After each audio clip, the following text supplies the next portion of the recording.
uğurlu olsun sevgimiz. Nevruzumuz kutlu olsun.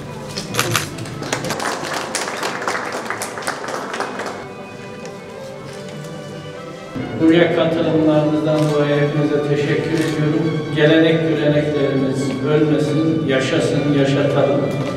Kültür yaşatılan bir unsurdur. Yaşatırsanız var olur. Onun için kültürümüze sahip çıkalım.